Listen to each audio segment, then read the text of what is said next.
وحمانتي الصباح بلاران كسم هي مقالة الله سعانوت حسب الحاكم ككل مية والله دور الشدد مدحونها جمهورية الصومالي لان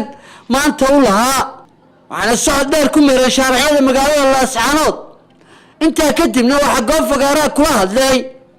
قدوميها برلمان كجمهورية الصومالي لان يولي وفتو وسيرا وقامين يو وسير كامورها قدها جمهورية الصومالي لان وتاقيرياشا ugu baaqeen xoojiyaan cududooda gudaana gobolka Sool waxa ka bilowday ololaha doorashada ee xisbi xaakimka kulmiye uu ka wado gudaanba degmooyinka iyo tuulooyinka gobolka Sool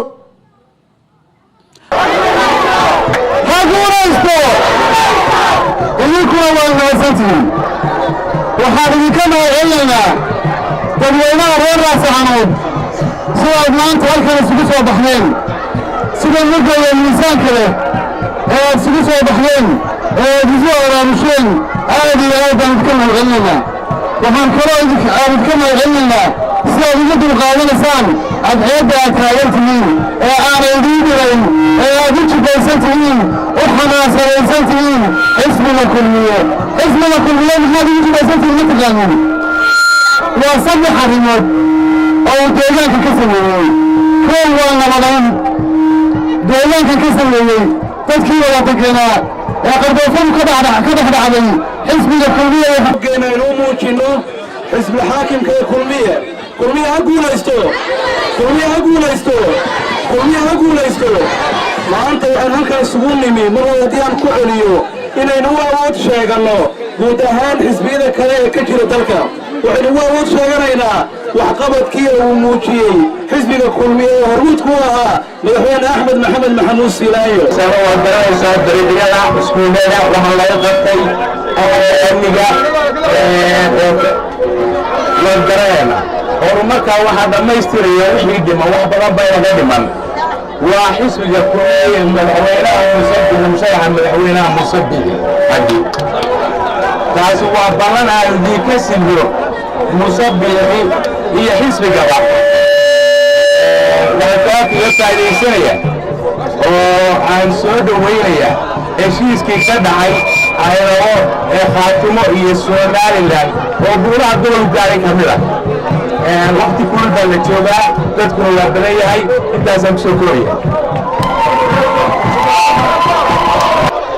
dad maxay ahayd aad iyo aad aaminsan xisbigooda oo garanaya meesha ay hawsha shaqadaasiin hadalku waa badnaa barnaamijka xisbigana waa aragteen bugaagtii ay ku qorayd wixii hore loo qabtay oo xisbigu uu qabtay madaxweyne axmed maxamed silaayo iyo xukuumaddiisu ay qabteenna waxa weeyaan wax qarin karaa ma jiraan jamaahiirtan aynu isugu nimid maanta innagoo taageerayna xisbiga kulmiye oo ah xisbulxaakim waaye araga oo dalka soo hogaaminayey ama soo daadaxaynayey toddobadii sannadood oo u dambaysay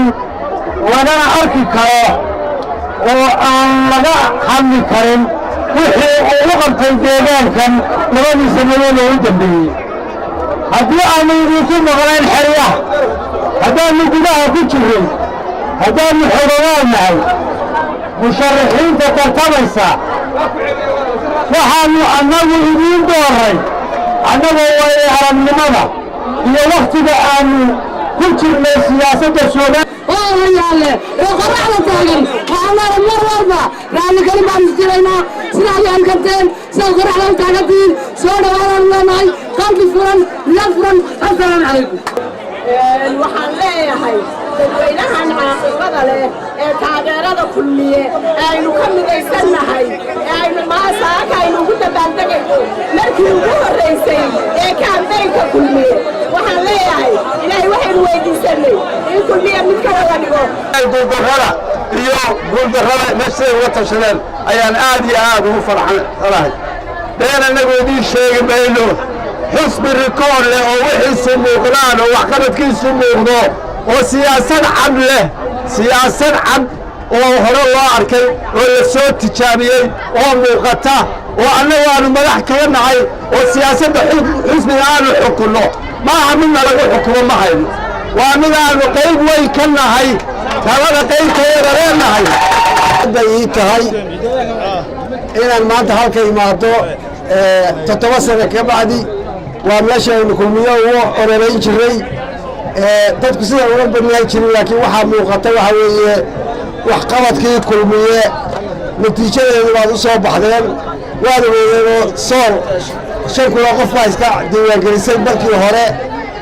marka maanta waxaynu marnaa 30 40 min nahay waxaa keenay waxa weeye wax qabadka iyo hoggaanka wanaagsan kulmiye waxaanu doonaynaa wixii la qabtay waa la qabtay wixii harayna waa la dhammaystirayaa waxaanu idin soo madaxweynaha rubcadaana wuxuu inoo soo xulay muuse biixi sababuhu ku xulayna waxa weeye muddo badan buu dalka u soo harkamayey waa nin dhaqan leh waa nin dadka kala yaqaan waa nin go'aan leh waa nin aad iyo aad haddii la isku imtixaami lahaa daraawiish iyo talaax iyo waad ogeydeen inuu siduu uga warramayey وبرخ العمر أحمد ربع أنت قرن كجمهورية سومالي لان لا سعانوت